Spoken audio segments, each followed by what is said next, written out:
আমি একজন মানবাধিকার কর্মী, আর আমার পাশে আছেন আমার মানবাধিকারের চেয়ারম্যান। ওনাকে সবাই চিনেন, আমার পরিচয় করা দরকার হবে না।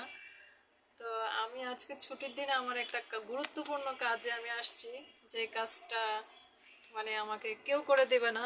স্যার আজকে ছুটির দিনে আমার জন্য একটু সময় বের করেছেন এবং আমাকে এই কাজটা করে দিয়েছেন। তো আমি এজন্য স্যারের কাছে মানে স্যারকে ধন্যবাদ দিয়ে আমি ছোট করতে পারবো না, এটা যে কত বড় একটা কাজ। তো স্যার সবসময় এভাবে সকলের জন্য ভালো ভালো কাজ করেন, সকলের পাশে থাকেন।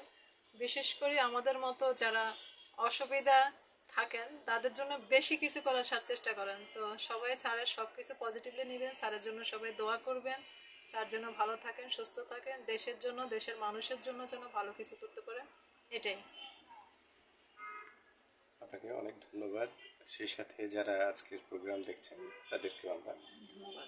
ধন্যবাদ জানাই, যেহেতু পবিত্র মাহে রমজান, সিয়াম সাধনার মাস। জি, সুতরাং সিয়াম সাধনার মাধ্যমে পরিবর্তনের মাস। পরিবর্তনের মাস, সবাই নিজেকে যার যার জায়গা থেকে পরিবর্তন করে ভালো জায়গায় নিয়ে আসবেন, এই প্রত্যাশা। হ্যাঁ এটাই আমরা আশা করি সবার কাছে। যেহেতু আমরা মুসলমান, আমাদের উচিত আমরা সবসময় সৎকর্ম করব, ভালো কাজ করব, যাতে আমরা মৃত্যুর পরেও আমাদের যেন এই এটা সারা জীবন থেকে যায়।